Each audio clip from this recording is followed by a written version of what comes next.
Hello, and welcome to Mr. America, the Bearded Truth, covering political and social issues one liberty at a time, with entertaining insights of current events and important discussions on topics that affect us all, shining the torch of liberty and brightening the future by bringing libertarianism into our everyday life. And now, your host, the friendly neighborhood libertarian, Jason Lyon, Mr. America, the Bearded Truth on Muddied Waters Media.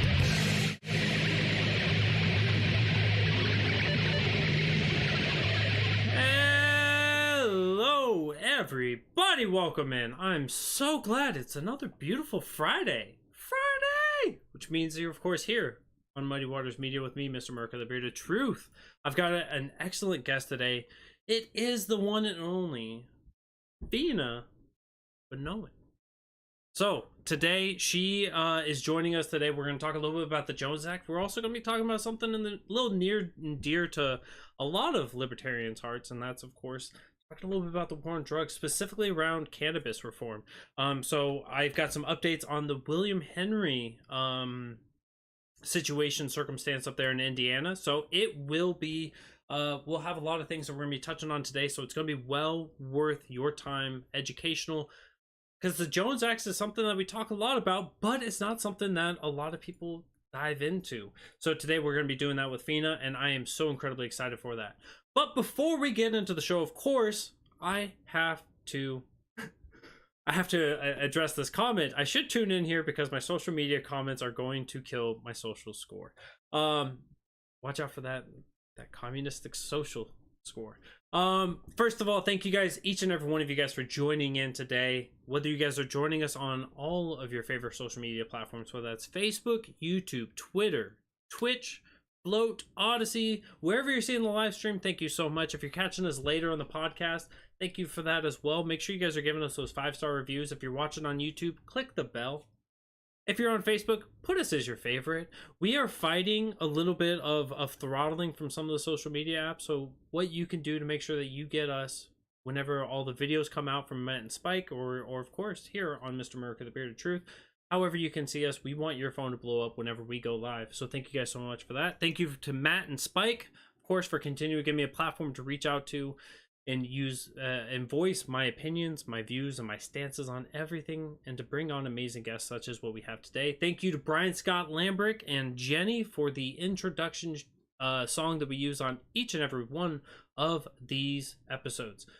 And of course, if you guys are looking to find a way to lean into the Muddied group, to help out and make this platform bigger, you guys can always head on over to anchor.fm/muddiedwaters/subscribe, and there, for the low price of $10 per month, you could be getting a lot more exclusive content. You could be getting Muddied America, where me and Matt Wright sit down and parse through usually a terrible topic, so you could be well equipped to fight the keyboard warriors of the left and the right.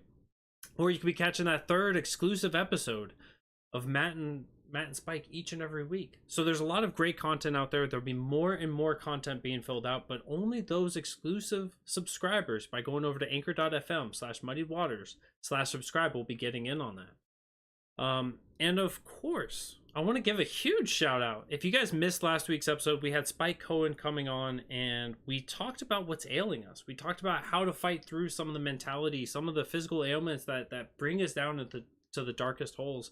And from that conversation, the Dapper Squirrel, we put up a post for them to sell some of their shirts. And because of what Spike had done, because of this episode, they were incredibly blessed. We didn't know that they were in an economic hole of sorts, and so we were able to help them through that. So thank you to each and every one of you who saw those posts, who went on there, purchased the shirts, and supported that amazing cause, amazing people running that, and helping people when we didn't even know they needed the help. It's truly an amazing feeling. So I wanted to thank you guys all for being a part of that.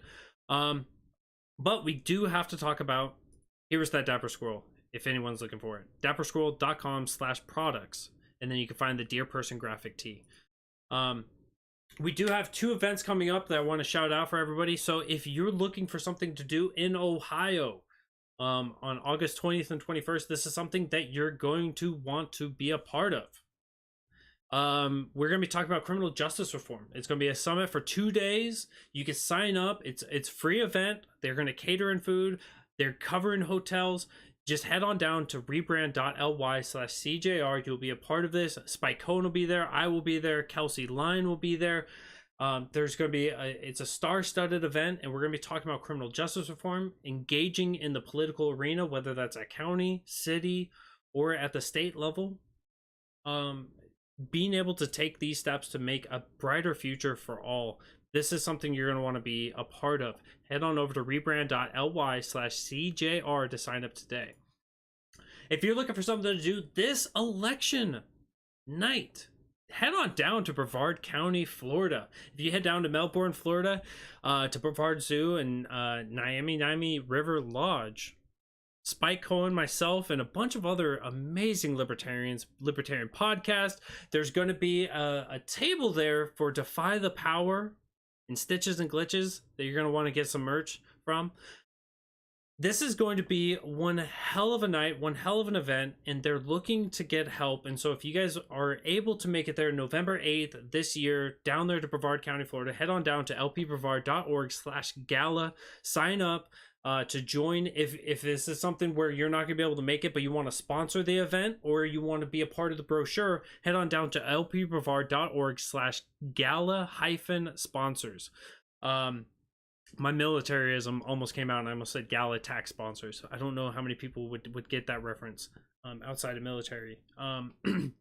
But head on down over there. There's many ways that you can be a part of that event, and it's going to be incredible. Just that night, that Jordan Marlowe guy there, he is a mayor that was elected as a libertarian and reelected. He is moving the way forward. He is how we can get this done. Also want to give a big shout out and a thank you to Kelsey Lyon Designs. You can also go to kelseylyon.design, brand new website. So we'll be getting this updated in no time.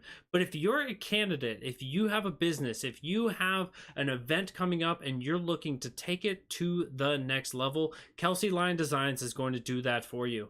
Whether it's logos, brandings, business cards, publications, what have you, if you need a graphic designer, Kelsey will be able to take care of you like no one else can. Use the code Muddied Waters and she'll give you a nice discount over there. Nug of Knowledge. You're looking for some nugs, you're looking for some knowledge, you're looking for some love. Nug of Knowledge, head on over there, use the code Bearded Truth. They're going to give you 10% off. They can't actually legally talk about what it is that you're getting, but I assure you it's green, it's happy, and it will be able to make you at least think that you're sounding a lot smarter while you're on it. It's great stuff. I know plenty of people who have used this. Head on over there to Nug of Knowledge. Use the code Bearded Truth. You're not going to regret that. Make sure you're in a state that's legal for happiness. And I think that may be it. So today I do have on. Oh my God, it's Liz Coquillard. We're gonna be talking about you here in a second, Liz. So you gotta stay tuned for this. So we do have Feena Bonoan coming on, and we're going to be talking a little bit about the Jones Act, talking about what it is, how it actually functions, and then we're going to be moving on to the cannabis reform as well. So it's a double header today. I've got an incredible guest. I'm so excited to have her coming on. And it looks like she may be ready for me. So perfect. Feena, how is it going? Aloha. It's going great. It's 8 a.m. Well, 8:13 a.m. in the islands, and I am happy to be here and happy to be on your show, and thank you for having me. Absolutely. I'm so incredibly excited that we were able to make this happen. It is so early in the morning for you, and so I have to apologize for that, but you're here. It's an incredible time. The Jones Act keeps coming up, and so I saw you down there in Sparks, Nevada, speaking at the microphone throughout the convention, and I saw the enthusiasm, I saw the compassion, I saw the empathy coming out through those words, and so I knew that you were going to be one of those people. And I saw on your campaign website that the Jones Act is something that you're concerned with, as every person from Hawaii, Alaska, and any of the U.S. territories should be. But it's what kind of opportunity is this? Also, before we dive into things, You got to hop on a post of mine a couple weeks back where finally we had it confirmed that the entire Muddy Waters team throwing up the shaka, and you were the one to actually inform me that it was called the shaka. I've always called it just the hang loose when I'm riding motorcycles, when I'm hanging out there. It's just, hang loose, what have you. So you're teaching everybody whether intended or not, and so I want to thank you for coming on this morning. Yeah, shoot. If I knew you were going to talk about the shaka, I would have put up a different sign. I've got a sign that it's just the shaka, because that's the big thing in Hawaii. You say hello, aloha, and you let someone in traffic, right? It's very customary. You got to throw the shaka. You got to throw the shaka. And so one of my signs is just a big shaka. In case they can't see my hand, they see the big sign that's just got a big shaka on it. So yeah, it's definitely a Hawaii thing, but it's spread through our surfing community out here, which spread to California, Florida, and a lot of people do associate it with hang loose, but it's a shaka.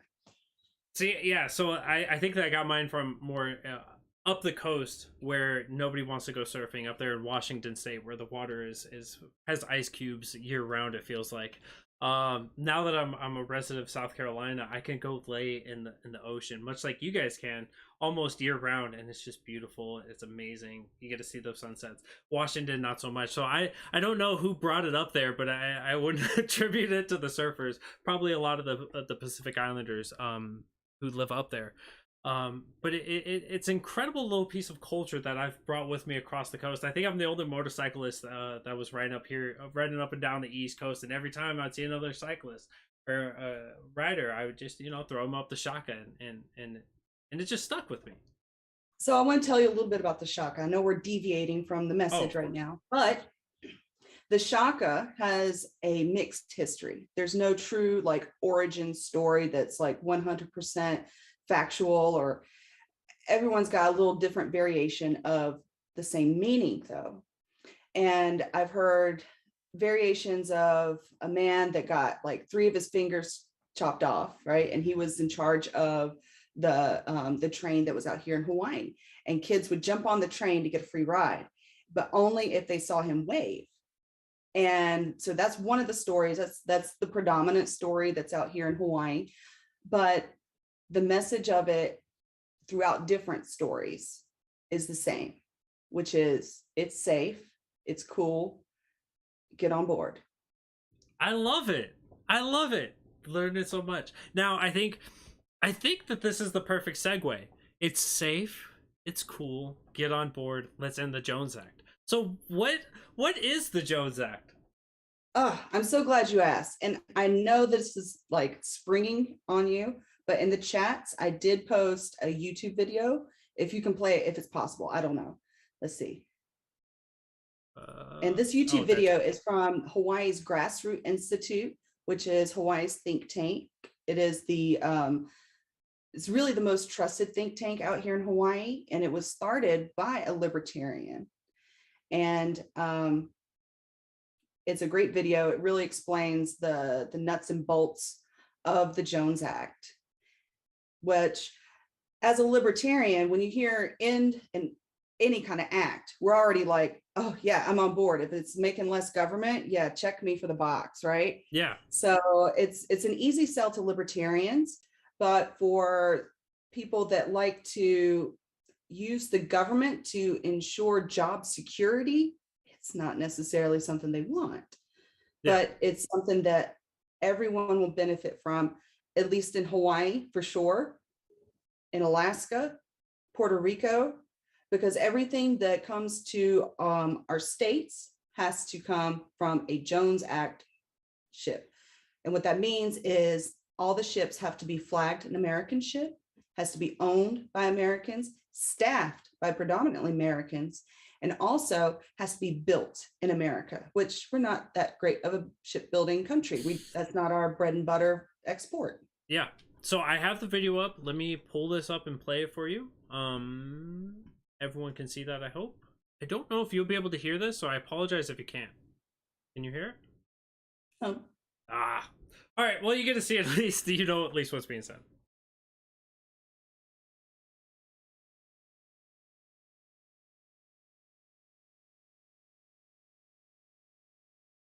Can your audience hear it? Yeah. Oh, great.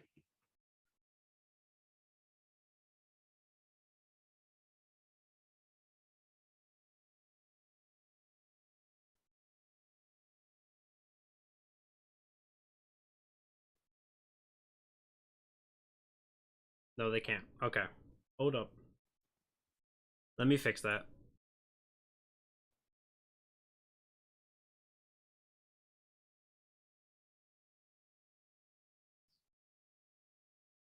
All right. No, they can't. So I'll have to fix that at a later time. Sorry about that, guys. So anyways, what they were saying in there is that this is a 100-year-old bill. This was the Maritime Bill, Merchant Maritime Bill of 1920. The reason why it's called the Senate or the Jones Act is because the senator's name was, you guessed it, Jones. Oh. And so what this did was this made it where the actual real effects of this made it to where, just as Feena was saying, you had to have American ships, American flagships, American staffed, American built, and everything else.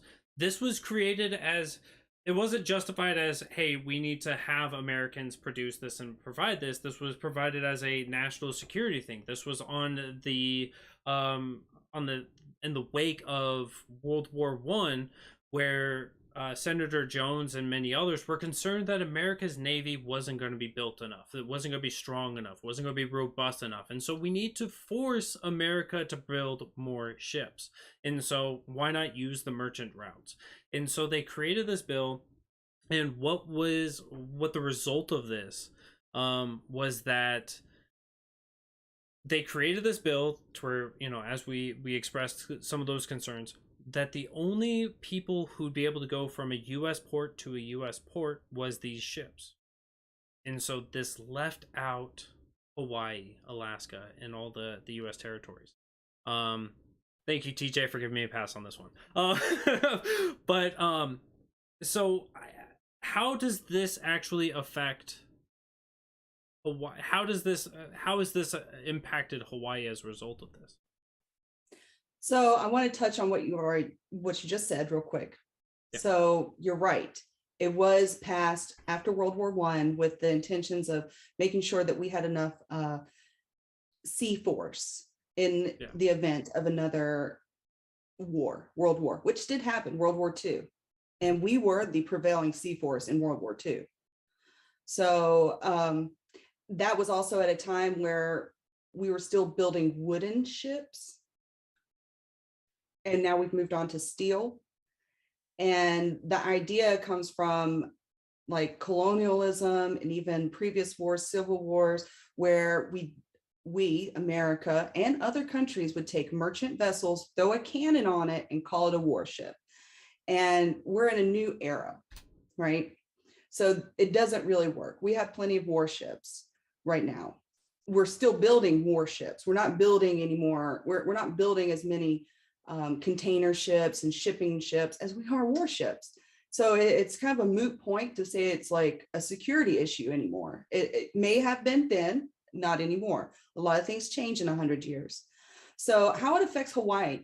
If you go online, you can see lots of videos of the ridiculousness of the Jones Act. My favorite one is in Alaska, where they have this conveyor belt that they will put boxes, shipment, things that are going elsewhere.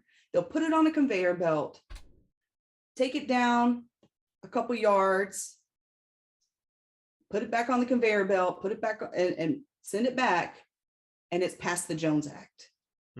That's, anytime you make a rule, a law, someone's going to find a way to get around it. They're going to find a loophole.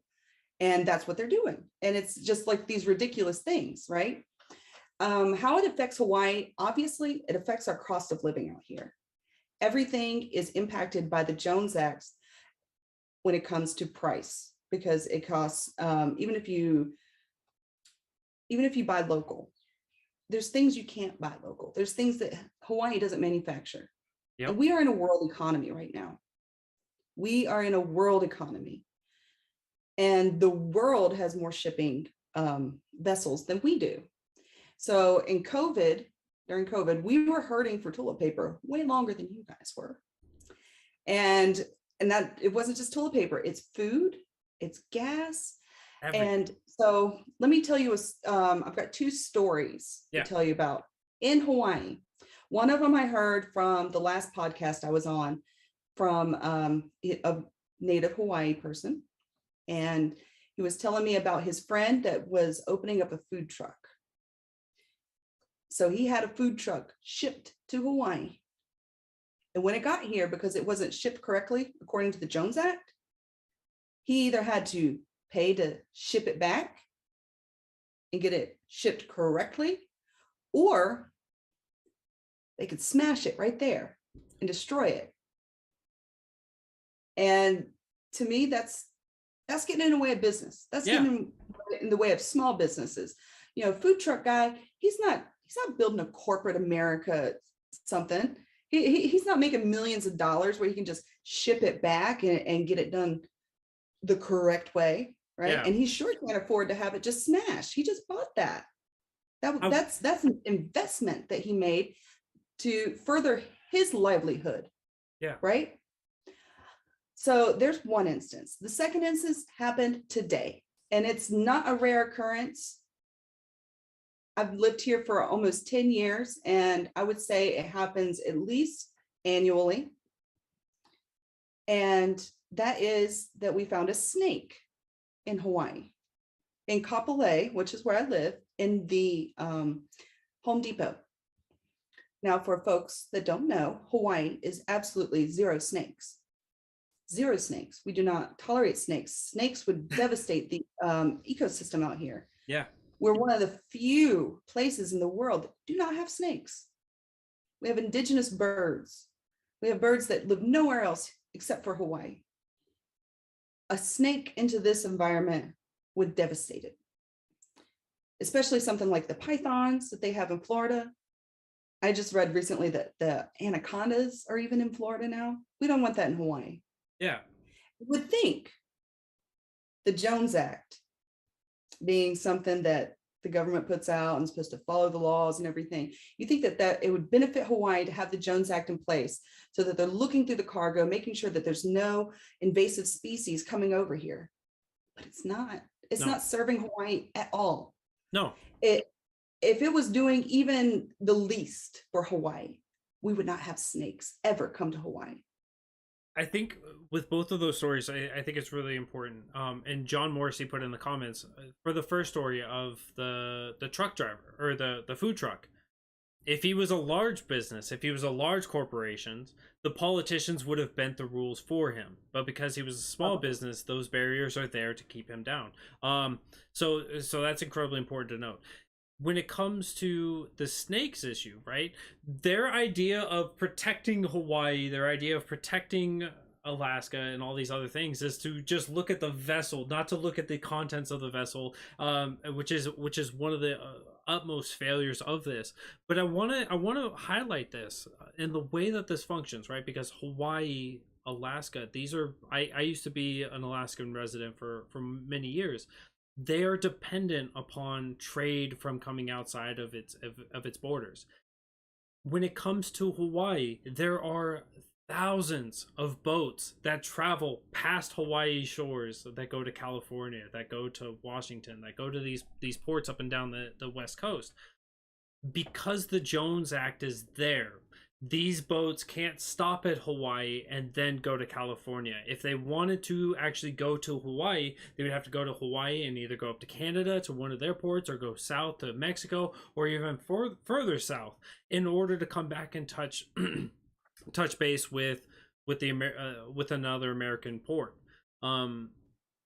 It's just not logistically smart for how small of a population Hawaii is for them to make a long detour in that way. So the Jones Act is actually making it more difficult for exporters or for importers of Hawaii, of Alaska, to be able to get those goods and services. So the shortages you guys have is as a direct result of malfeasance of keeping the Jones Act in place. So I do want to touch on something that you mentioned about ships bypassing Hawaii and going to California. That's true. Some of them do come straight to Hawaii, but then they can't go to California. They have to come straight to Hawaii and stay here. But even if they come straight to Hawaii, they're going to come to Oahu, because that is, if you didn't know, Hawaii has many islands. There's 8, but we say there's 9 because we count Vegas. But that's another story. One's a Juno. Or Yeah. Jupiter, sorry. Not So, Jupiter. If they come to Hawaii, they're going to stop in Oahu because that's our biggest port. Pluto. Now, if they stop in Oahu, they can't go serve Hilo on the Big Island. They can't go serve Lihue, which is our neighbor island. They passed it first to get to Oahu. They can't go serve Maui, Molokai, Lanai. They have to just serve Oahu, and then they've got, like you said, they got to go touch another foreign port, or just don't come back to America. So we originally were getting a lot of gas from Russia, and then when we had the embargo, our gas prices shot way up, probably further than the mainland as far as percentages go, because we were getting direct shipments from Russia because they can do that. They stop in Oahu though. Now let me talk about a whole nother industry besides the shipping industry that is affected by the Jones Act that we haven't talked about. And that's the cruise line industry. We have one cruise line that can go around Oahu, or that can go around Hawaii, because it's the one Jones Act approved cruise line. And if you're wondering, how do I get to Hawaii if I don't like planes? You don't. You don't, because there's no ship that will do it. Yeah. No cruise line can go from California and cruise down to Hawaii, which is only about maybe a 2-day, 3-day if you really really tugging along. Like maybe that is cruise line speed, 3 days to get here. Typical cruises last 7 days or longer, right? Yeah, that doesn't happen. When I got married, I had one of my best friend from high school. We met when I was 13 and been best friends ever since. She couldn't come to my wedding because she doesn't like planes. She wasn't going to get on a plane, and we were trying to figure out how are we going to get my friend that's can at least get to California to get over here. And we were looking through, it's like, all right, well, maybe you can get on a merchant vessel and ride, but that's based on space availability, and you're probably going to have to work while you're there. It's not a cruise line. Yeah. You're going to have to work. And even if you got here, right, you're not allowed to get off the boat and stay. Oh. It's weird. It's so the entanglements. Oh, yeah, it's terrible. Yeah, there are a lot of entanglements with the Jones Act. But you know what? I said it earlier when we were talking before the show, and I'm going to say it again now. This is predominantly probably libertarians that are listening, right? Yeah. As libertarians, we don't really need to know a lot about some particular act that's inhibiting the production or business or really anything.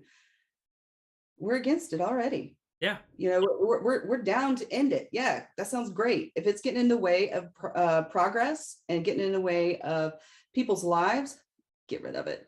Yeah. And it's been around for over 100 years. The last time we had any kind of repeal to our Constitution, any kind of repeal for laws, was Prohibition. And I've been reading up a lot about that lately because I'm running for U.S. Senate. And as a libertarian, I'm not down to go make new laws. I want to see how we can undo some. Yeah. So the last time we undid one was Prohibition, and how they did that was with a convention of states. They didn't do it through, just merely the Senate. They did it through a convention of states, and they voted on to repeal the Prohibition law. So I would like to see some more activities like that. And I've actually been trying to get involved with the Convention of States, been a big supporter of it, because that's the direction. Now, it's one of those things that if you actually do get a Convention of States together, you're not really sure what's going to happen. It's a Pandora's box. Yeah, exactly. Yeah. So, it's one of those things that we could lose our gun rights, or we can get more freedoms and liberties. We don't know. Yeah.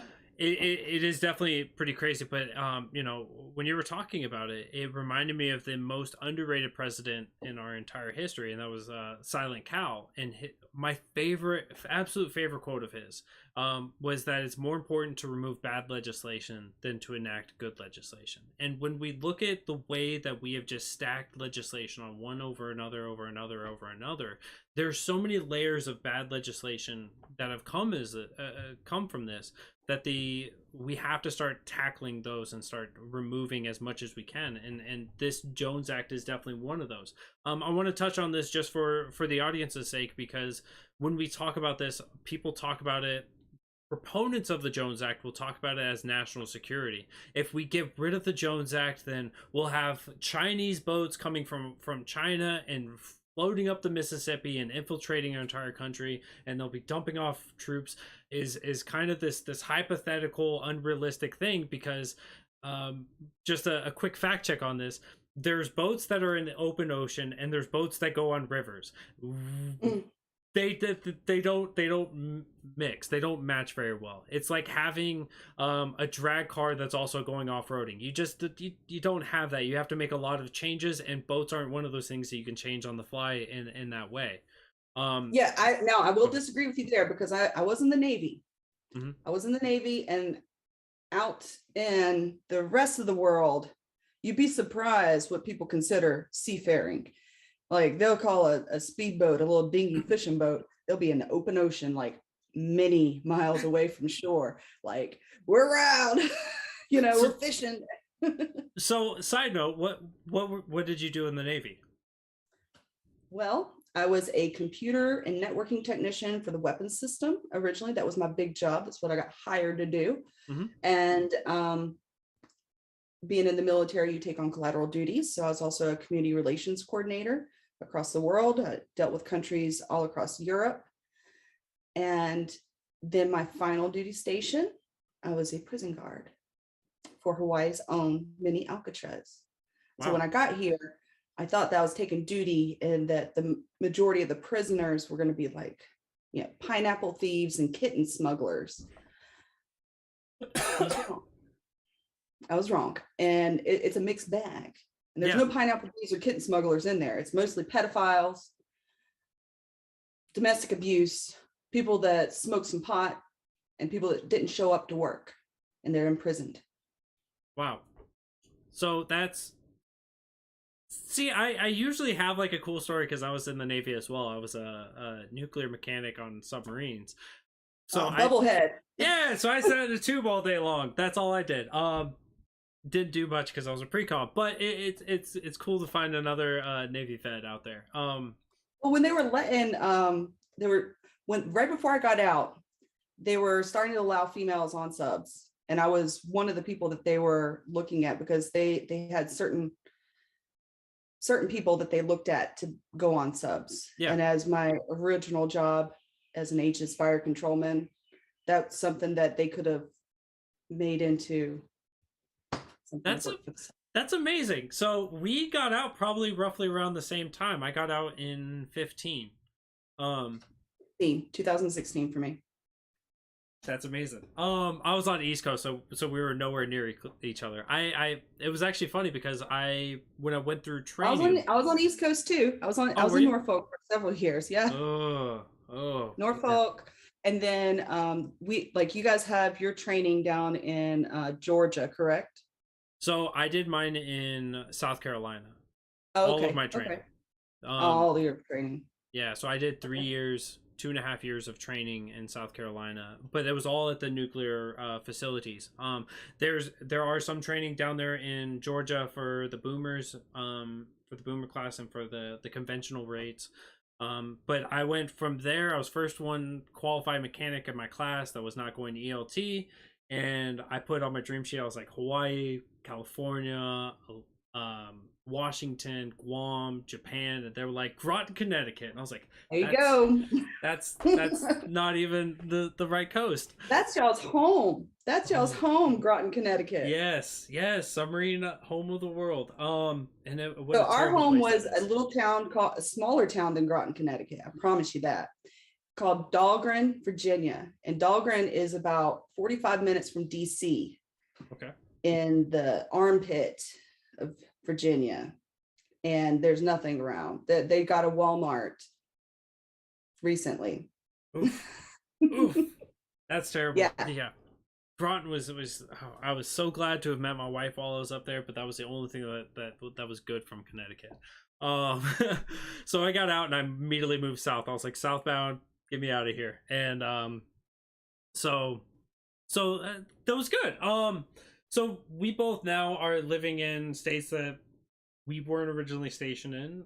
You got stationed there for the end of your tour, and you've made your home there. I came back to my training ground states of South Carolina, but we both have been fighting different fights, and I think I want to say in Hawaii you guys have medical. You guys don't have recreational yet, correct? Correct. We do have medical. Now, I told you I'm running for US Senate. And one of the other things that I'd like to do is give the people what they want, what they have been asking for decades, and that is to legalize marijuana, deschedule it. So as a veteran, someone that carried not one gun, two guns usually had two guns. I was the, roving M16 watch. So I had M16, 9mm, and ammo packs, and I'd carry that for at least 5 hours every 5 days, guarding the ship, protecting my brothers and sisters in arms, protecting myself, protecting the country. And I got out of the Navy and I was like, let me get some weed, right? Yeah. Let me get some weed. I want to do it legit. So I got my medical marijuana card. And if I had realized the consequences of it, I probably would not have gotten my medical marijuana card. Because if you get caught with marijuana in Hawaii, you just get a ticket. And I know this because I've been with people that have gotten tickets before. They sometimes get their weed back and the cop carries on. And that's it, right? But when you have a medical marijuana card, you're not allowed to own a gun. Yeah. You're not allowed to purchase a gun. You're not allowed to touch a gun. So I'm involved with some of the gun clubs out here in Hawaii, even though I'm not allowed to own a gun. And like I was out shooting guns with them. Had some pictures taken with them. And then about a week after I posted them, the guy that's in charge of the gun club, he's like, got to delete those. Got to delete those. You're gonna get in trouble. Can't have you getting in trouble. We need you to actually go out there and do the thing, right? Yeah. And so it's one of those things. I would never have gotten a medical marijuana card if I'd known that I was going to be sacrificing my rights. Yes. To protect myself, to protect my property, to protect my family. That's part of who I am. I wouldn't have joined the military if I wasn't that kind of person. Yeah. I'm the kind of person you want to have a gun. And the reality is, and this is gonna be fucked up, but I'm gonna say it anyways. The reality is I'm more likely to shoot myself than anyone else as a veteran. Yes. No, and that's the thing is like I talk about this a lot because the reason why I got out was because I have PTSD and so I'm fighting that battle constantly. And for me, when I was active duty, I had the choice of get help for my PTSD or maintain in a military status. That is a choice that people are forced with. Yeah. And so that's because you had a clearance. And I know that because I had a clearance. Yeah. When you have a clearance, you do not go see anybody about your head problems. You don't talk about your feelings. Yep. You don't even, you can't confide in anybody except for maybe the church, but definitely not the military church. Better be outside. And they don't want you to talk either. It's not just like you don't have this personal responsibility of like, I have my job, I have my duty for this, that, and the other to maintain my clearance. You are encouraged. Don't talk to people. Just come in, do your job.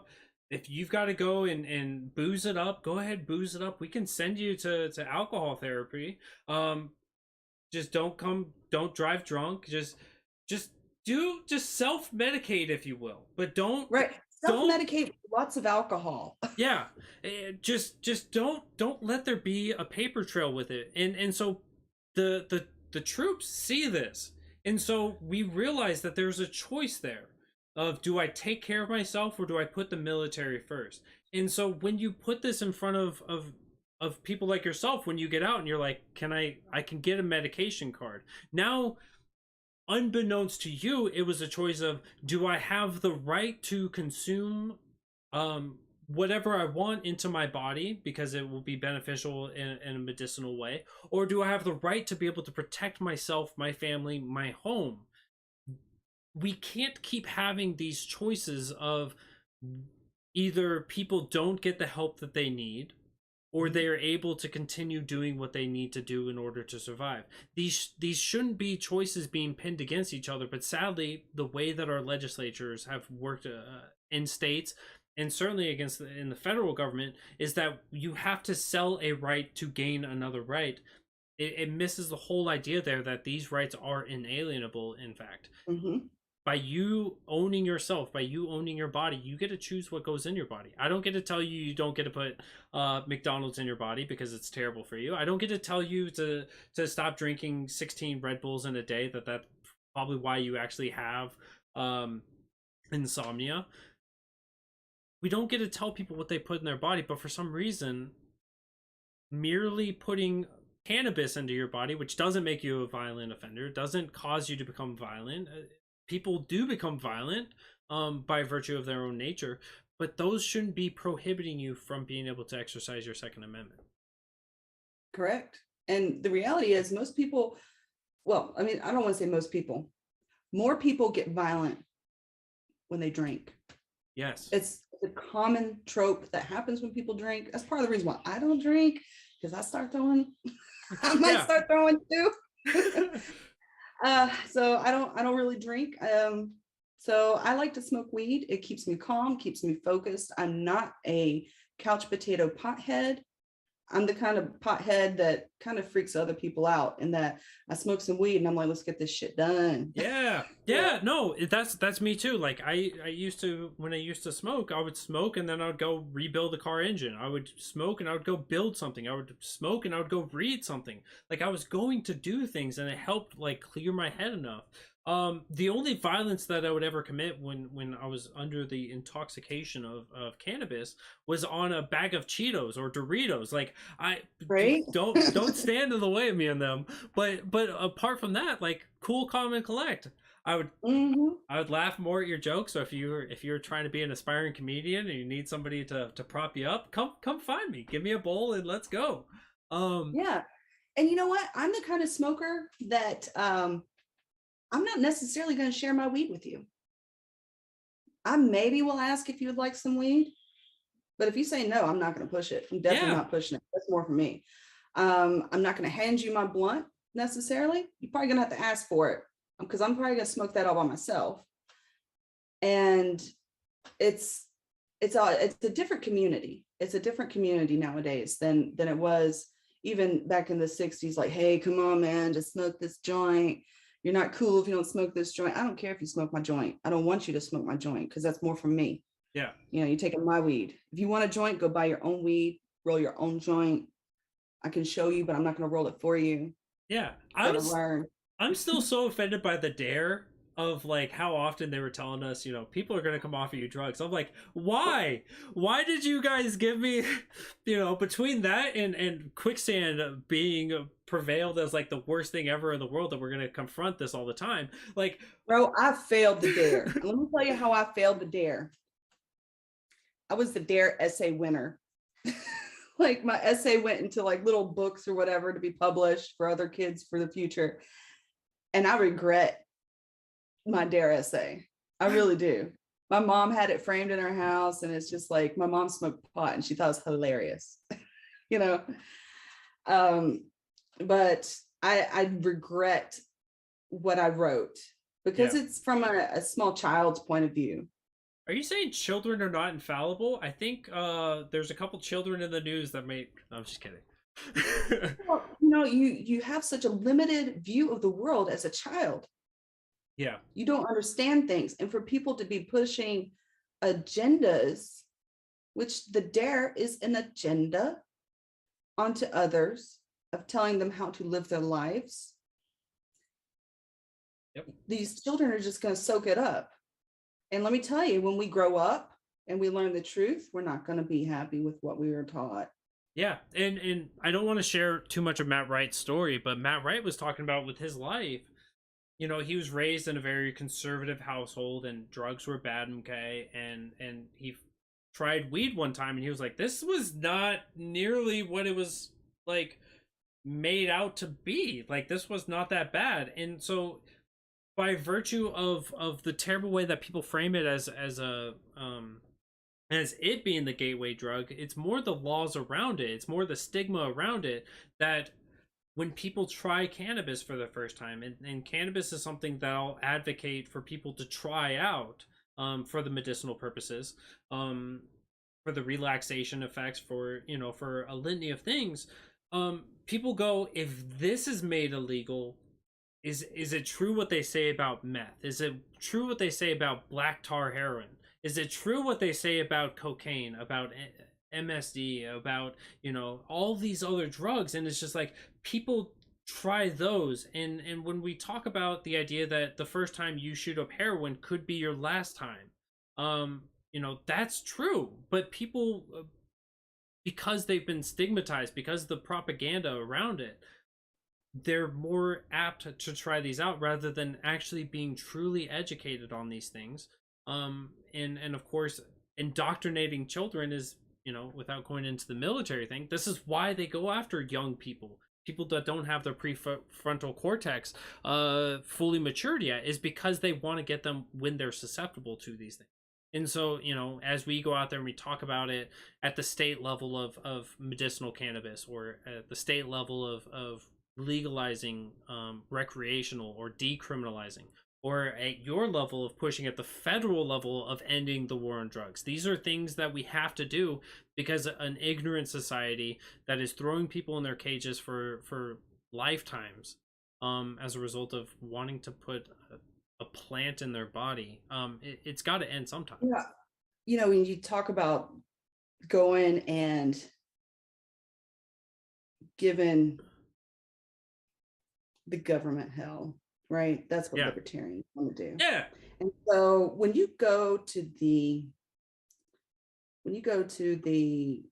table to make a deal, right?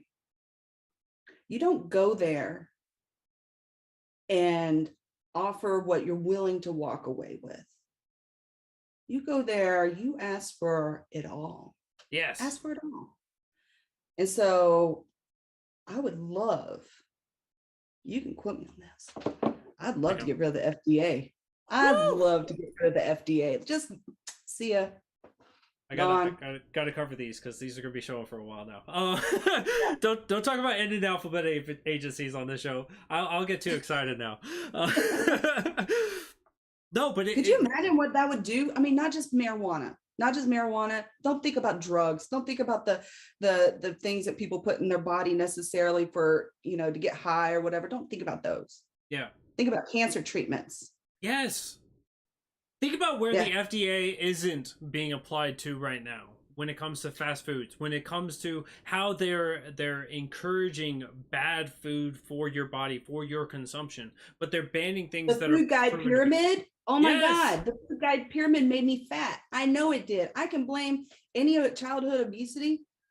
Oh, and really my family's even to that degree. And my family had diabetes. They were like, some of my family, they were big, and it's because they were listening to that food guide pyramid. 12 servings of bread and pasta a day, gonna make everything go good. You kidding me? 12 slices of bread? I would have a stomach ache. I'd be so bloated and fat if I ever just did that. Just a week of 12 slices of bread. You can eat everything on the food guide pyramid correctly, and you would be just so fat. Yes. We don't need to eat that much food. I feel like they were plumping us. Yeah. Like, I laugh because I feel like 12 servings of carbs or bread and pasta is like a light day for me. I love and adore them. That's like my sacred cow. So don't. Well, you look like you work out. You look like you maybe exercise a little. If not, you look like you do Yeah, something. I'm lucky. I'm lucky. I am incredibly Okay. blessed and lucky. Well, for some people it is. Some people 12 servings of bread, Yeah. okay, but vast majority of Americans do not need 12 servings of No, bread, especially no, they when you don't. add that hamburger patty on it and lettuce and tomato and onion and cheese and all that good stuff that's in the food guide pyramid. Oh Lord. Yes, no, absolutely. And it's one of those things that, we value freedom here, right? And if you want to eat 12 servings of bread in a day, if you want to do those things, you can. It's bad for your health. The same thing when we talk about drugs. Drugs, as the government has called them, right? If you want to do 12 servings of cannabis in a day, have at it. Enjoy it. Enjoy your time. Do it safely. Don't go out there and be a potential threat to others through by doing it. So don't go out there and be like, all right, I smoked a couple bowls, I'm gonna go speed racing down the highway. Do it comfortably from the confinements of your own home. Don't be like those alcoholics out there that are driving around drunk all the time. That are like, well, it's my freedom to do what I want to do. Don't pose a risk to others. Be safe, be good, make your own decisions. It's your right to your own body to do these things. You know what wasn't included in the food guide pyramid either? The basic necessity for life, water. That's how you know it was bullshit. Oh, yeah, that water. That's actually probably what saves me the most. Is I drink one caffeinated drink a day and water. That's basically all that I drink all day long. And that's the one thing that can help kickstart for people. If you guys are looking for just a quick health pro tip, if you guys are looking to kickstart your metabolism in the beginning of every morning, ice cold water first thing in the morning when you're hungry, and put some lemon in it. That will help kickstart that. But it's exactly right. There's so many things that are being missed that they don't care about when it comes the FDA and the way that they structure all this stuff. They don't care what's actually going into your bodies, but they will work to deregulate and control it, and preventing you from doing this. I did promise that I was going to touch on the story of Elizabeth Coquillard and her significant other of William Henry. For the audience, you guys may have remembered we had them on. William Henry was facing some drug charges for having a couple grams of marijuana in a county. So he got sentenced for basically time served and plus 2 days, I believe it was. No parole, no probation after the fact. So he got off light, if you will, but they had stacked the jury against him. But this really speaks to the idea that even in a state where it's legalized, for you to consume this stuff, that the state will still work in its, even allow for a jury trial of wasting hundreds of thousands of dollars in order to confine somebody for these things. That sometimes you make a good enough case to where they're going to let you off, quote unquote, easy for you living your own life. I will say some benefits about having a medical marijuana card. It's got me my weed back before. So when COVID was happening, it was probably like a year into COVID. It was after the 2020 election. I had an incident where I think I maybe had like a stroke. And so I had my friend take me to the hospital. And I did the whole like COVID check-in before I even got into the hospital. They're checking my temperature, asking me what I'm there to be seen for, and go through that whole process. And then I get to go into the hospital. And going into the hospital, I had to go through a metal detector and a security guard. And it took my purse, sent through the metal detector or whatever. And then without asking me, opened up my purse and took my bowl out, took my weed pipe out. Fourth Amendment doesn't and exist. was like, I'm confiscating this. And I'm like, that's my medical weed. That's like my respirator, if you will. I mean, I have a medical right to have that. And he's like, not on premises. And I'm like, and we got into an argument. And I finally was just like, I'm leaving. I can go to a medical facility and be treated with dignity, right? And I'll take my pipe back. Would not give me my pipe back. He would not give me my pipe back. So I left. I had to catch an Uber to go from one hospital to the other because my friend had already left. There could have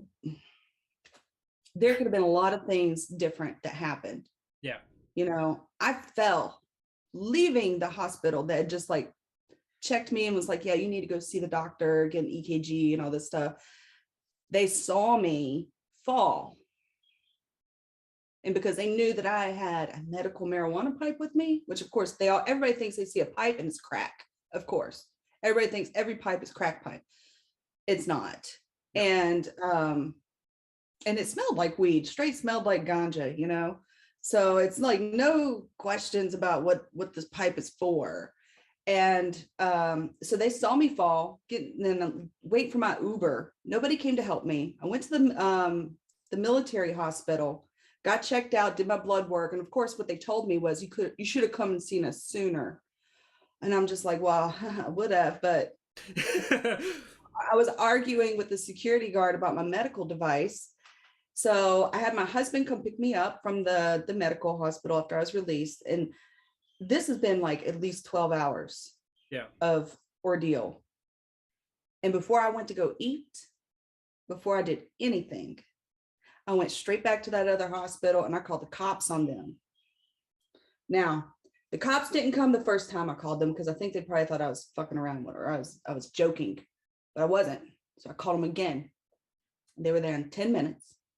The cop came out, looked at my medical marijuana card, looked at my pipe. And by the way, they had already like locked up my pipe, and the boss had said that the cops would have to come to get my pipe back, which is why even when I showed them my medical card and showed them that I was a medical marijuana patient and that this is my property, they still weren't giving it back to me. So I had the cops come out and they were like, yeah, she's a medical patient and that is her property. That's equivalent to them reaching into my purse and grabbing out $40 out of my wallet and saying, this isn't, you're not allowed to have this. Or that's like $40.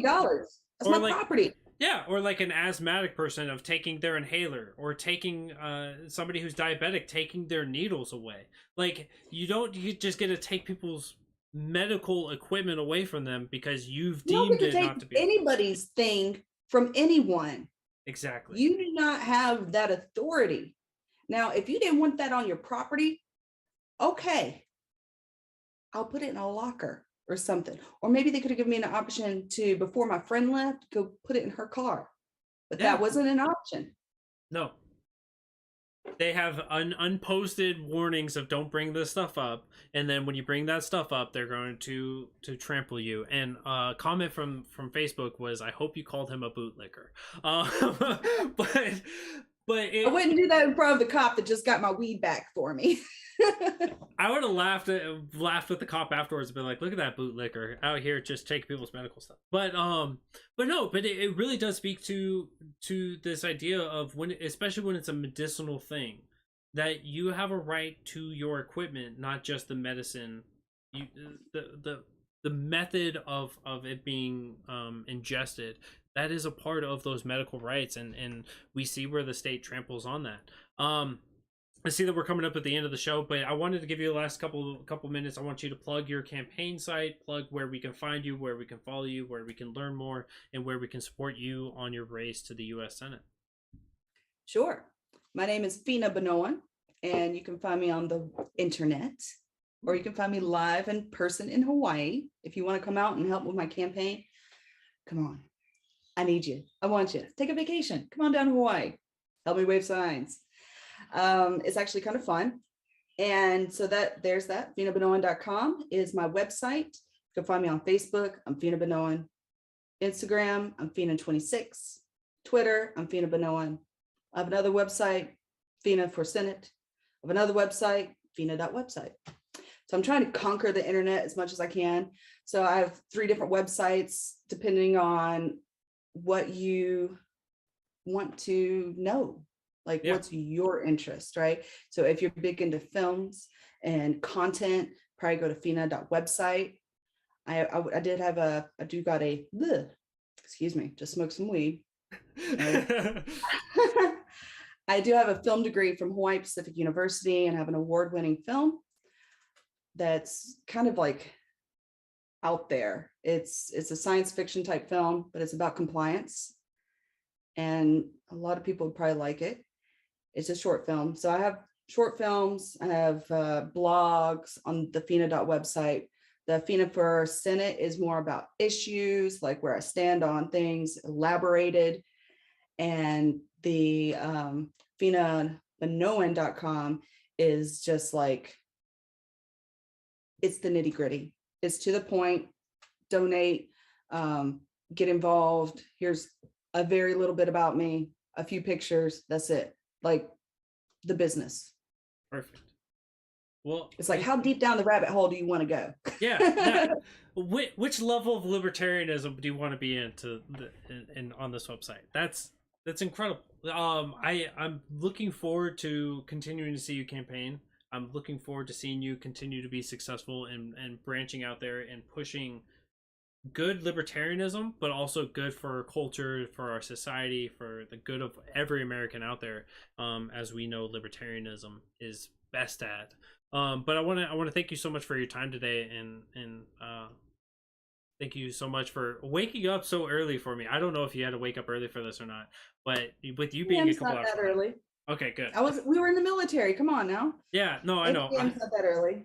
I wake up at like 10 o'clock now. I got rid of a lot of those militarisms. I still speak it though. Sometimes it's bad. But I want to thank you so much for taking the time and joining me today. Thank you for having me. Absolutely. Aloha, folks. All right, guys, what an incredible episode that was. Sitting down and talking with Feena and talking about the Jones Act, something that keeps coming up in history because it keeps standing against not just the lower 48 spoken as a continental U.S., but also against our U.S. territories and Hawaii and Alaska. Learn a little bit about that, and also talking a little bit about the cannabis, because these are things that are going to keep coming up in history, and we got to keep being equipped to have these discussions as we look to break down these barriers, standing in the way of the betterment of our society. So I want to thank Feena for joining us today. Next week we've got I will not be back next Friday. I'm actually going to be heading out. I'm going back up to that terrible land of Connecticut. If you guys are a viewer from there, I love you. Just don't love your state or your region. So next week, no Bearded Truth, but we'll be back the following week. But of course, Matt and Spike will be here next week, so you guys are going to get 3 more episodes. Make sure if you guys want that third exclusive one, you guys head over to anchor.fm/muddiedwaters/subscribe to get a part of that. We love each and every one of you guys for checking us out, viewing us, for sharing us, for commenting, for liking the videos, for hitting the bell on YouTube, for hitting us as your favorite on Muddy Waters Media, on Facebook, for giving us the 5-star reviews on your podcast, for everything that you guys are doing. We appreciate you guys and love you guys. And for those of you in the exclusive group, we love you a little bit more. I hope you guys have an amazing weekend. Hopefully you guys got to enjoy your 4th of July. You guys have the same number of fingers you guys went into the weekend with.